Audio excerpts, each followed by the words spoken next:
Senhoras e senhores, assistiremos agora ao painel 2, que traz como tema cabotagem. Vamos conhecer os nossos convidados.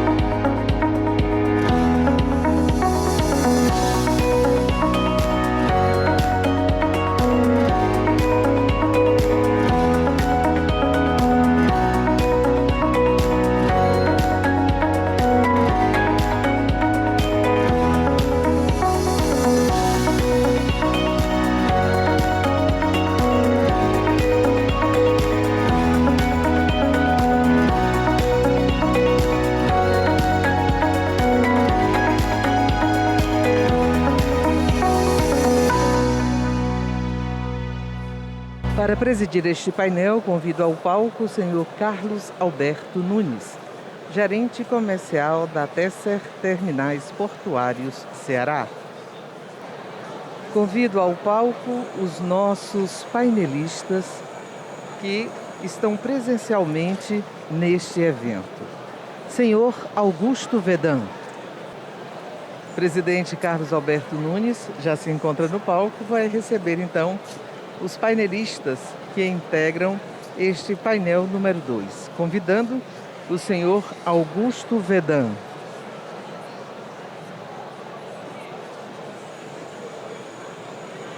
Senhor Gustavo Costa. Senhor Edilson Martinez. Senhor Edgar Correia. E o senhor Tadeu Matos.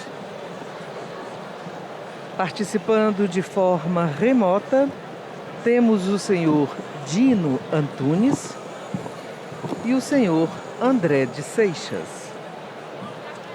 Vamos saudar com os aplausos os nossos painelistas convidados, por favor.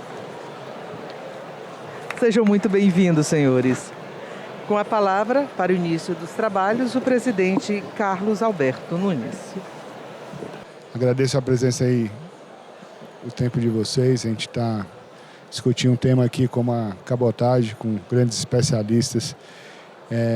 Um momento de guerra, né? Um momento que hoje está enfrentando uma guerra na Europa e está se discutindo a geopolítica no mundo. E o Brasil tem uma grande oportunidade de avançar cada vez mais na cabotagem, né? E ser uma potência marítima e ocupar esse espaço que está aberto, que o Brasil precisa ocupar para movimentar suas cargas nesse modal tão importante, que hoje não chega nem a 13%. Eu tenho o prazer aqui de já iniciar os trabalhos e chamar uma pessoa que, né, iniciou isso, uma pessoa que esteve no lado executivo, hoje está no lado da academia, né, um profundo conhecedor e está sempre incentivando todos os novos projetos de cabotagem. Gustavo Costa aí, a palavra é sua. Salva de palmas. Obrigado. Sempre um prazer estar com vocês aqui. Acho que tem 5 minutos só, né? Tá bom. Bem, acho que todos nós gostaríamos de saber realmente qual é o tamanho do mercado possível da cabotagem atrair na logística nacional, né? Então, o desafio que eu estou tendo aqui, tem aqui o meu amigo Dantac também, ele também tem esse desafio de saber quantas empresas mais podem entrar aqui no serviço de cabotagem para competir com as 3 atuais, né? Das empresas atuais, qual o porte do navio que eu posso encomendar para colocar no serviço? Para responder essas perguntas, nós precisamos dimensionar qual o tamanho do mercado. E o tamanho do mercado da cabotagem não é simplesmente extrapolar aquilo que ela carrega hoje, mas sim nós olharmos para o concorrente direto, que é o rodoviário. A ANTAQ, ela possui na sua base de dados a movimentação portuária, né?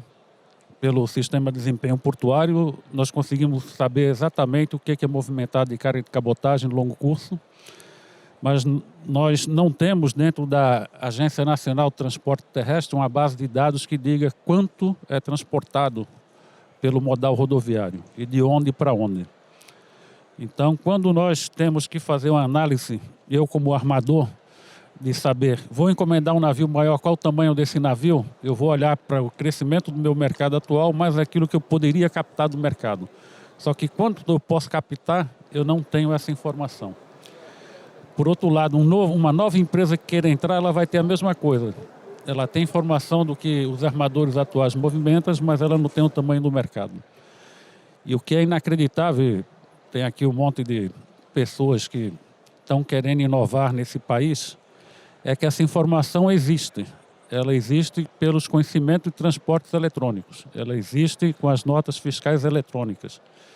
Elas só não estão disponibilizadas. Então, acho que o segundo ano que eu sou obrigado a discutir isso daí, nós precisamos criar uma massa crítica para que nesse país realmente, se for, existe a possibilidade de disponibilizar essas informações, tirando as informações comerciais, como o nome do cliente, o valor da carga, o valor do frete, porque nós precisamos realmente ter uma ideia de qual é a real logística feita no país, quais são as origens e os destinos, qual o volume de carga em peso, e se tiver o metro cúbico é melhor ainda, né? E qual o tipo do modal utilizado. Com isso daí, realmente, nós vamos ter condições de pensar numa logística diferente para esse país. Porque hoje aquilo que é feito, se quem tiver curiosidade de dar uma olhada no Plano Nacional de Logística para 2035, nós temos lá as grandes cargas, aquilo que realmente nós temos visibilidade em termos de tonelagem. Mas nós não conseguimos ver, por exemplo, a carga de valor, que não é peso, ela é valor. Então, o país realmente precisa ter uma transformação nessa questão da democratização da informação. Então, quem tiver interesse pode manter contato, né? Estou fazendo realmente uma campanha para que isso daí seja possível de ser feito. Eu sei que existe uma grande luta também da ANTAQ de obter mais informações também, além do sistema de desempenho portuário, para que nós possamos pensar realmente numa logística melhor para esse país. A BR do Mar, ela precisa ainda da sua regulação, tá? Tem vários atos discricionários do Poder Executivo que ainda não foram. Eu conversei da última vez com o Secretaria dos Portos e Transporte Aquaviários. Eles falaram que já está na mão na Casa Civil para ser aprovado aquilo que foi aprovado, analisado e possivelmente aprovado, mas nessa questão de transferência, grupo de transferência de poder lá, de transferência de informações, realmente a situação está um pouco complicada. Mas independente da BR do Mar, que é um programa de adesão, o armador, ele se quiser, ele adere ao programa BR do Mar e ele tem uma vantagem, que é poder afretar o navio a tempo. A tempo quer dizer que ele pode manter parte da tripulação estrangeira no navio, né? Mas a BR do Mar, ela trouxe uma facilidade que poucas pessoas falam, tá, Carlos? Né? Que alterou a lei que basicamente regula o afretamento de navio. Então hoje, se você olhar, qualquer armador pode afretar navio a casco nu. Já esse ano pode trazer um navio sem precisar fazer nada. Ele não precisa ter homologação como uma empresa que aderiu ao programa BR do Mar. Ele pode, por livre e espontânea vontade, trazer um navio a casco nu. Vai precisar arrumar a tripulação. O ano que vem pode trazer 2 navios, sem precisar ter tonelagem, sem precisar aderir ao BR do Mar. Daqui a 2024 pode trazer 3, 2025 4 e depois é livre. Tá? Então, a grande vantagem que nós temos hoje é que qualquer empresa que se tornar uma empresa brasileira de navegação, ela pode já ter um navio, independente de BR do Mar. Os armadores atuais, se quiserem aumentar a sua capacidade de transporte, já podem trazer um navio, mesmo que não tenham tonelagem para fretamento. O ano que vem são 2 navios. Então, tem empresas interessadas em abrir um serviço de cabotagem? Tem. Elas só não têm o conhecimento do tamanho do mercado. Para ser um EBN, você precisa ter um capital social de 6 milhões de reais só. Só para uma empresa, tá? Não aqui para nós. 6 milhões, né? É muito dinheiro para nós. Para uma empresa ser um EBN, são 6 milhões de reais. Então, Eu não digo no segmento de carga geral e container, talvez não haja uma verticalização, mas tem outros segmentos de carga geral, por exemplo, celulose, né, ou do siderúrgico mesmo, que a empresa pode pensar em verticalizar e ela se tornar um EB, né? Realmente isso é possível. E isso talvez nós vejamos acontecer em breve, tá? Boa tarde a todos. É um prazer estar aqui compartilhando esse momento muito importante para todos nós aqui da região Nordeste, porque é uma área onde nós temos uma oportunidade muito grande, uma carência muito grande, que nós fazemos toda a migração de cargas da nossa região para a região Sudeste, região Sul, que são os maiores centros consumidores do país, né? Aqui, passa só um minutinho aqui, não estou conseguindo passar. Carlos, opa, ok. Então, falar um pouco aqui sobre a Cearense e falar um pouco sobre esse potencial da cabotagem, tá? Hoje a Cearense, ela tem 2 unidades industriais. Ok. Hoje nós temos 2 unidades industriais, Poxa, agora apagou de vez. Ok. 2 unidades industriais da Cearense. Uma unidade industrial de processamento de aços planos, metal mecânico, que fica na cidade de Caucaia, onde nós produzimos tubos com costura e outros derivados de aços planos. E temos uma siderúrgica no estado do Pará, a Sinobras, onde nós produzimos aços longos e abastecemos. Inclusive, estamos agora nessa fase de duplicação. Atualmente, nós temos o grupo em 2021, nós tivemos um faturamento de 6,3 bilhões de reais. O nosso mercado é somente o mercado nacional. Nós temos uma capacidade de produção de 1 milhão de toneladas. Quando nós tivermos essa duplicação que nós estamos fazendo na Sinobras, nós vamos passar para próximo de 1,5 milhão de toneladas de aços ano. Atualmente nós geramos 4 mil empregos diretos e 20 mil empregos indiretos. A nossa movimentação hoje, o que nós fazemos hoje? Nós temos uma produção de outbound, a nossa movimentação, o nosso faturamento de outbound do Grupo Cearense está 800 mil toneladas ano, dos quais somente 10% é que nós usamos a cabotagem. Por que somente 10%? Nós temos problemas de infraestrutura. Dessa cabotagem de 10% que nós fazemos, de 80 mil toneladas ano, poxa, não estou conseguindo passar direito. Com essa duplicação da Sinobras, nós temos um potencial de crescimento de mais de 50 mil toneladas ano.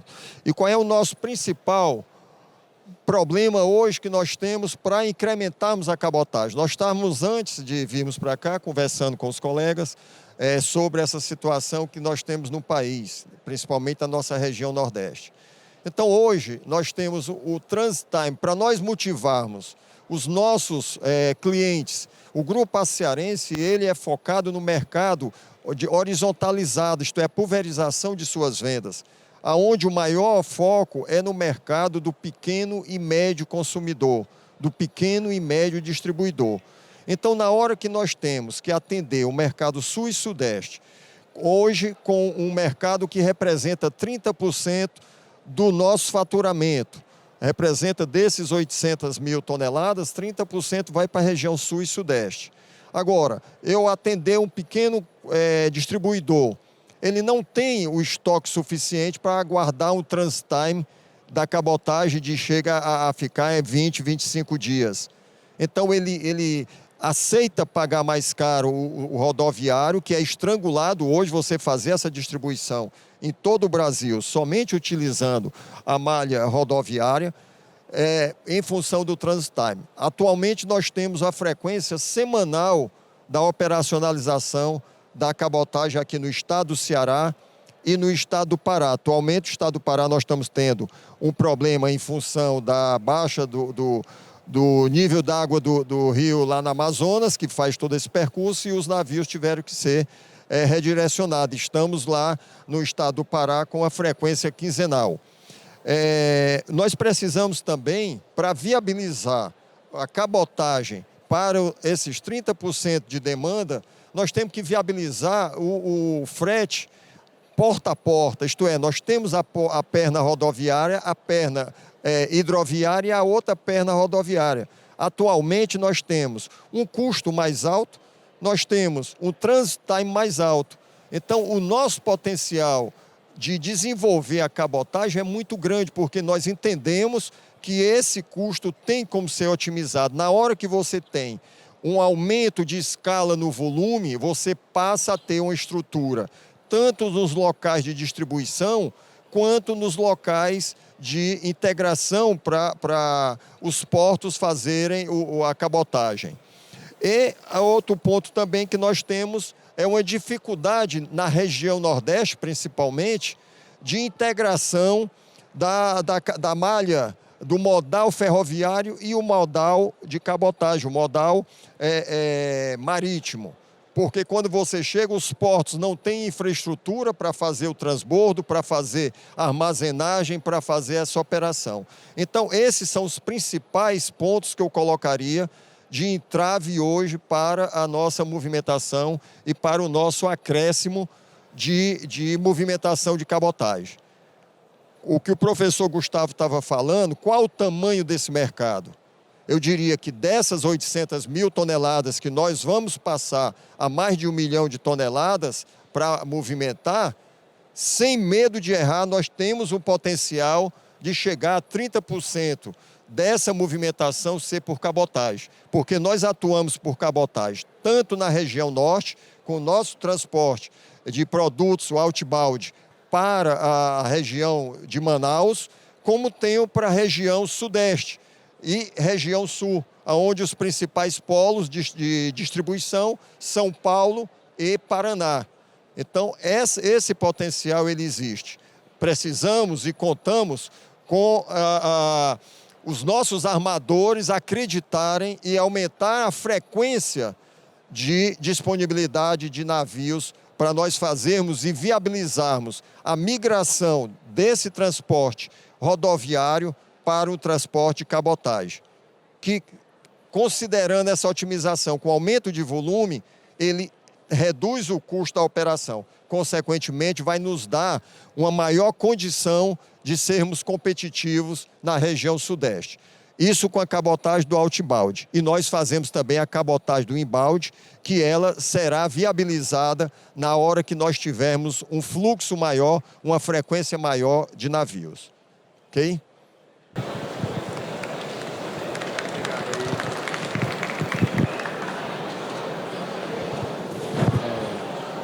Próximo painelista, dentro da explanação feita pelo Edgar, na questão de infraestrutura. Isso abre inúmeras oportunidades de negócio para quem está ao entorno dos portos, de montar e criar estruturas para fazer o cross-dock dessa carga, para não pressionar tanto as áreas alfandegadas, para poder fazer toda essa logística de uma forma que também atenda os clientes.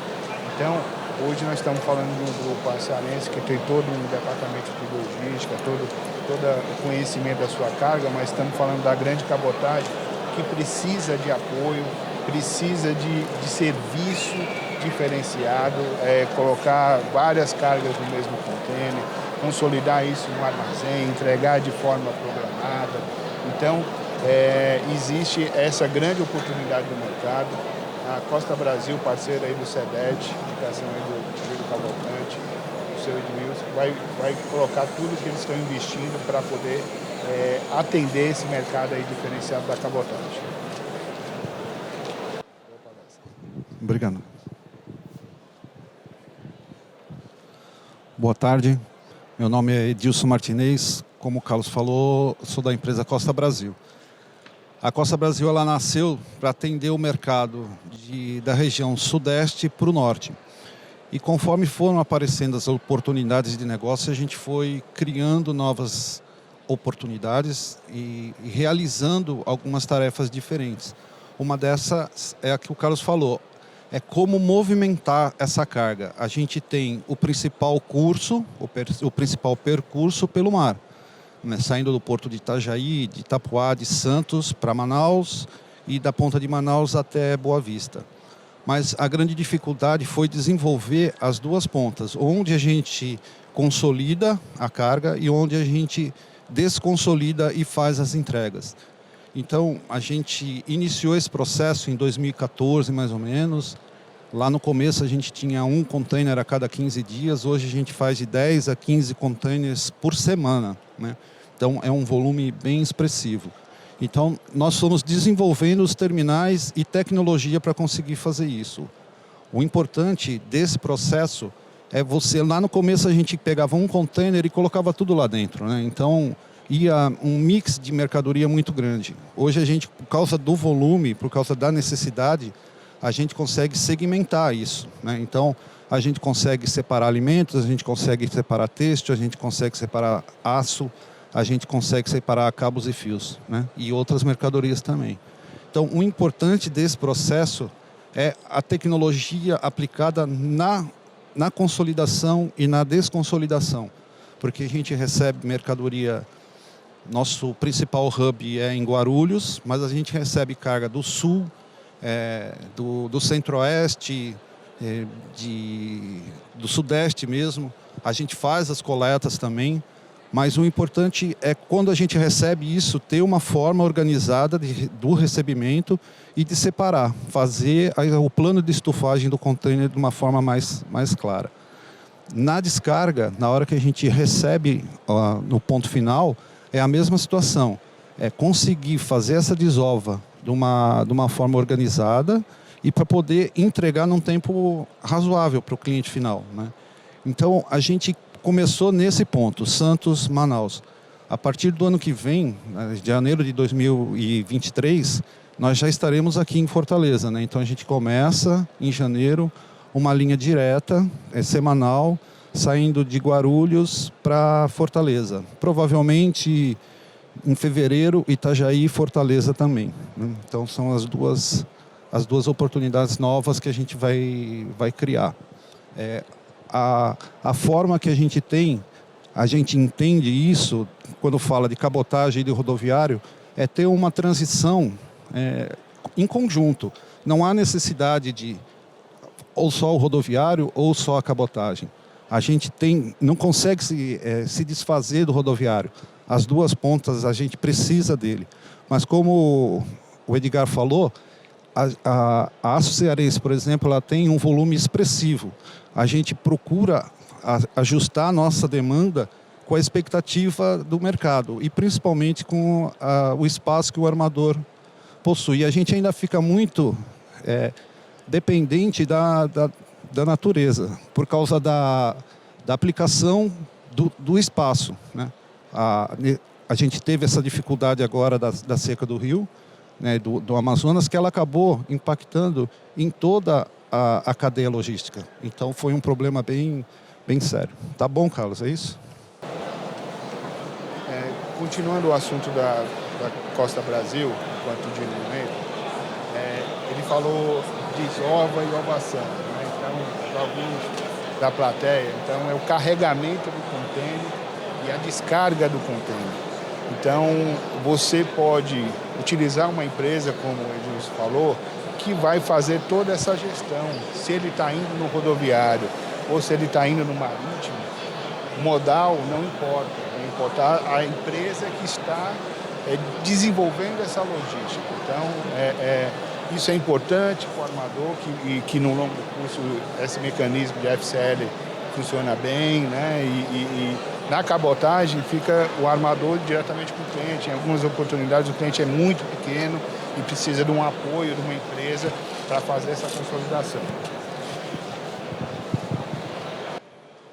Só aproveitando esse gancho, o armador ele tem um foco maior na carga que é 1 para 1, né? O container na origem estufa, no destino desova e faz a entrega.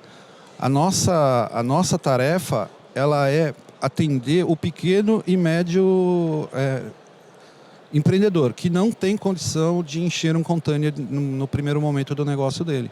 Então a gente pega, dentro de um container, a gente leva mais ou menos 20, às vezes até 30 tipos diferentes de empresas diferentes, né? Então, tem 1 tonelada, tem 500 quilos, 1 metro cúbico, carga leve, carga pesada.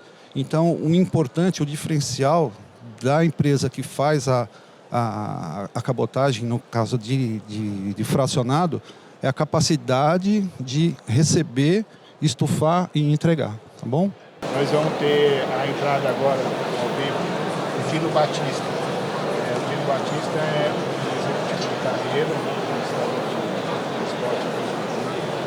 principal responsável pela BR. Então, parabenizar toda a organização. O evento parece estar bastante interessante. Infelizmente não pude estar aí presente e sofremos um pouco com esse problema da internet, né? Saudar a todos também que estão na mesa. Eu consegui ver ali, acho que o Augusto, se eu não estou enganado, né? Mas saudar a todos que nos acompanham aqui. Bom, eu vou tentar ser breve, dado esse pequeno atraso que a gente teve, né? O BR do Mar, ele foi um programa, ainda consideramos que ele ainda está aberto. A gente ainda tem trabalhado nesse programa do BR do Mar, mesmo porque existem várias ações que são necessárias ainda para a gente finalizar o BR do Mar. Mas é um programa que teve início lá em 2019, né? Acho que a maioria acompanhou e eu tive a oportunidade de expor o andamento do BR do Mar nas expologs anteriores, né? E hoje a gente tem a Lei 14.301, que foi resultado de um amplo debate dentro do Congresso Nacional, né? E mesmo antes, quando estávamos desenhando, quando estávamos projetando a proposta, né, que foi levada para o Congresso, e basicamente é um programa que traz uma flexibilização nos afretamentos de embarcações exclusivamente na cabotagem brasileira. Esse é um primeiro ponto importante. Existe um entendimento que as questões que estão envolvidas na cabotagem são bastante diferentes daquelas de outros tipos de navegação, como, por exemplo, a navegação interior, a navegação de apoio marítimo, a navegação de apoio portuário, e tanto mais também da navegação de longo curso, né? Essas propostas, os impactos que a gente prevê, que a gente espera que aconteçam relacionados a essas propostas, a esses instrumentos, né? Não são mais propostas, são instrumentos que estão na 14.301, são instrumentos que terão impactos de médio e longo prazo, né? Existe ainda a necessidade da regulamentação, em especial dos incisos 1, 4 e 5 do artigo 5º, né, do parágrafo 1º do artigo 5º da lei, que são aquelas hipóteses de afretamento a tempo pela empresa brasileira de navegação que não necessitarão de circularização. Essa regulamentação, que tem a ver com o chamado multiplicador de lastro em embarcações próprias, que é o inciso 1º, principalmente qual é o prazo mínimo de um contrato de longo prazo, que é o inciso 4º, e quais são os contornos principais da chamada operação especial de cabotagem, né? Tudo isso estamos trabalhando no decreto. Já houve uma conversa bastante aprofundada, não apenas com os setores envolvidos, né? Mas também dentro do governo, com o Ministério da Economia, com a Marinha do Brasil, com a Casa Civil da Presidência da República.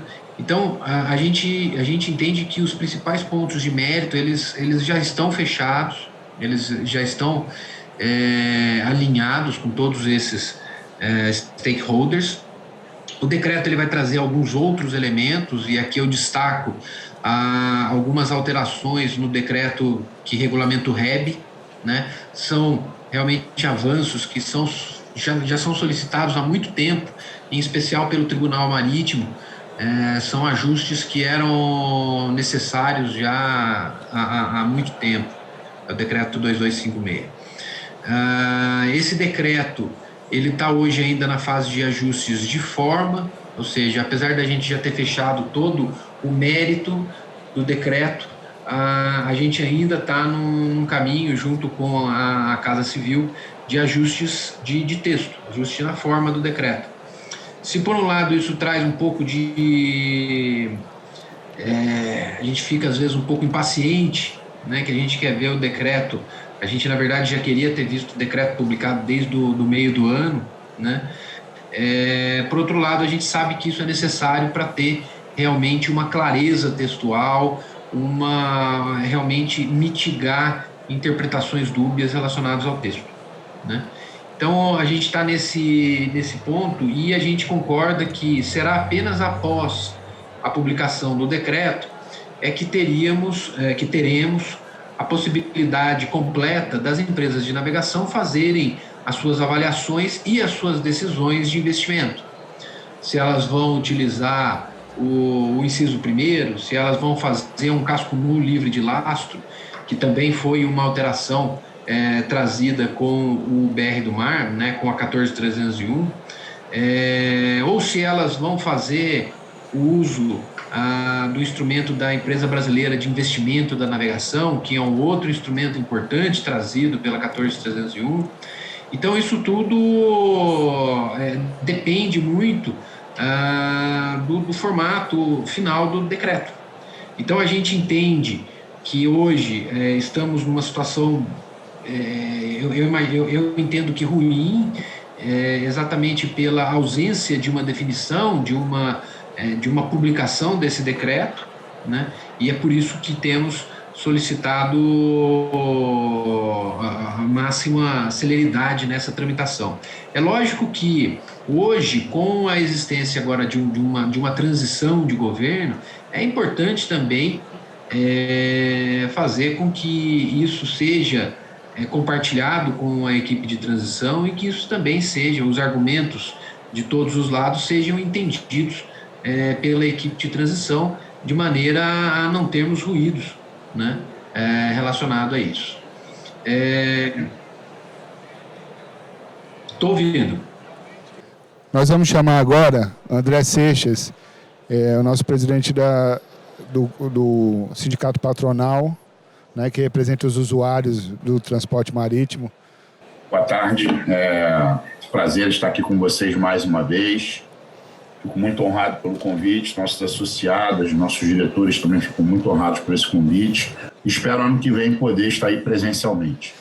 Bom, como o Dino, eu acho que o Dino fez uma colocação perfeita, no sentido que a gente não vai enxergar agora os efeitos do BR do Mar, porque ele não está regulamentado, né? Nós tivemos pontos positivos ali na lei já, que estendeu o reporto, né, que é o benefício fiscal para a importação dos equipamentos portuários de ferrovia. Isso já foi um ganho ali na lei. Pena que vai até 2023 o prazo da lei, né? Esse ano nós vamos entrar de novo com essa batalha de estender o reporto. Espero que agora que o mercado, que a Câmara consiga, o Congresso consiga fazer isso por mais tempo, porque foram feitos apenas 2 anos, e 2 anos passa rápido, principalmente para investimento em porto. Tivemos as questões resolvidas aí do adicional de frete da Marinha Mercante, que era um outro problema. E, efetivamente, para falar que o BR do Mar está sendo positivo à navegação de cabotagem, a gente não pode ainda, né? Ela tem aquele crescimento dela, linear, como a Aliança, o pessoal da Aliança falou, mas a gente coloca a fé de que vai ser positivo, né? A gente torce para que seja positivo, embora a gente ache que vai demorar bastante para que esses efeitos surjam. No ano passado, quando eu estive aqui, né, na Expolog, foi online o evento também, ainda foi online, né?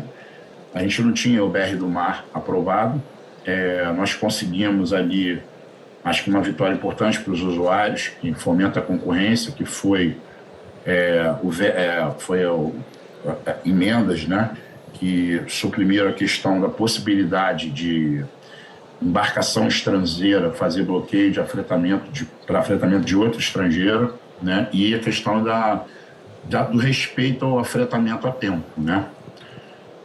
O que aconteceu é que o afretamento a tempo acabou se tornando um afretamento por viagem.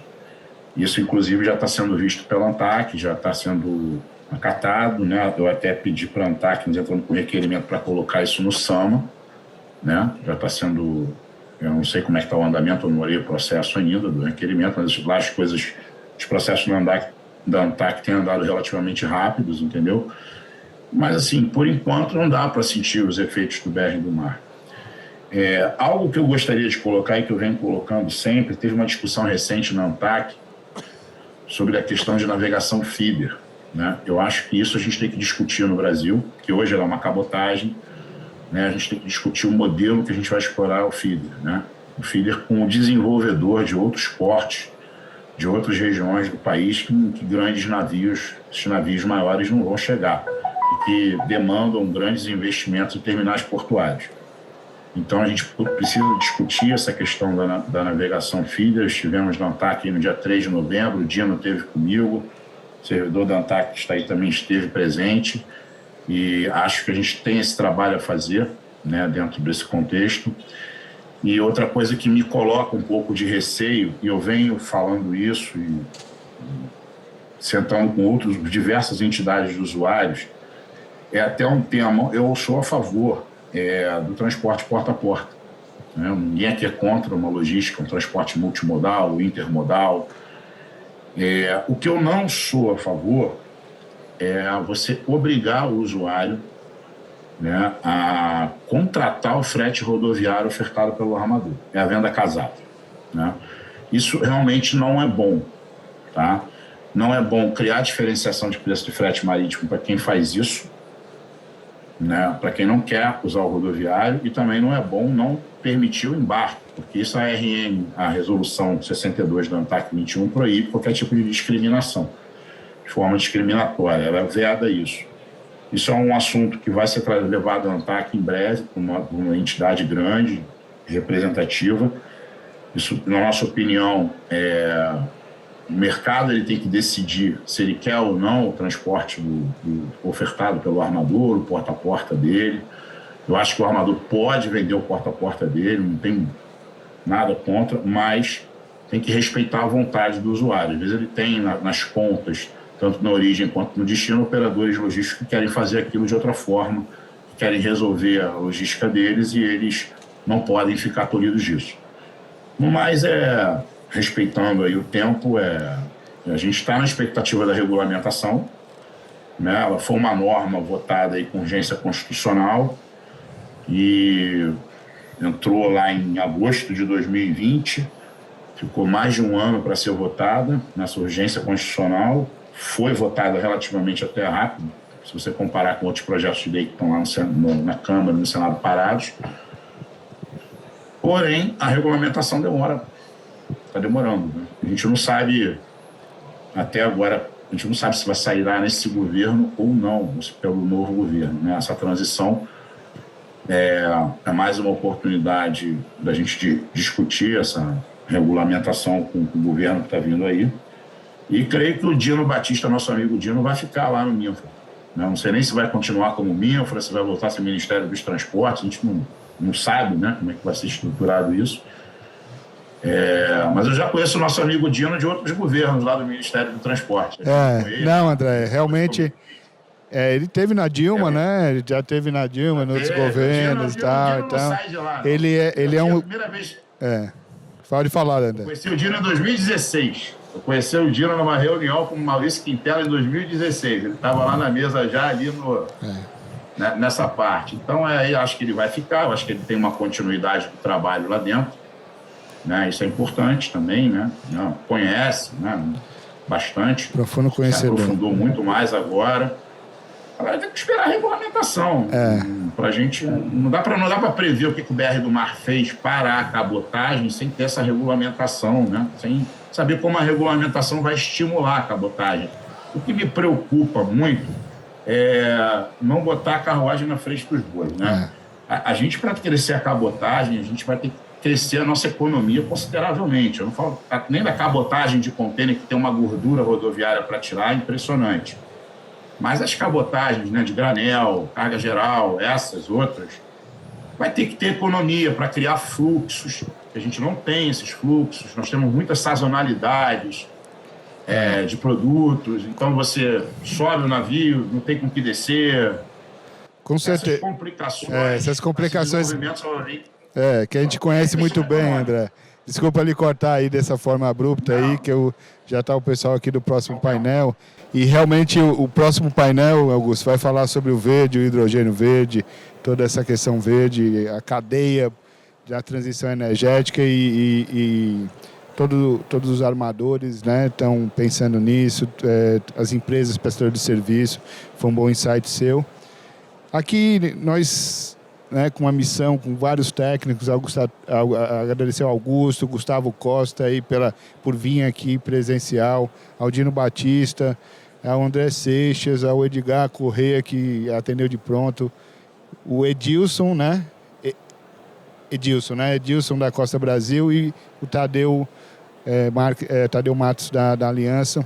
Eu acho que a gente deu um sentimento aí para vocês, a discussão é muito ampla da cabotagem, mas está sendo feita no Brasil com grandes técnicos, com profissionais, tanto no Ministério do Transporte como a ANTAC.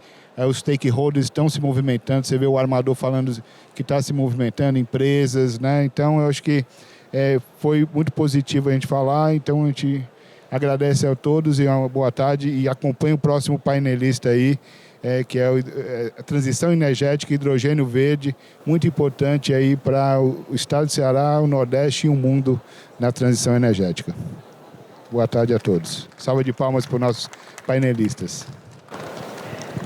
Os agradecimentos ao senhor Carlos Alberto Nunes, que também de maneira hercúlea coordenou todos esses grandes painelistas neste painel tão relevante na 17ª edição da Expolog. Vamos a esse registro fotográfico, a fim de que possamos dar sequência à nossa programação com o próximo painel.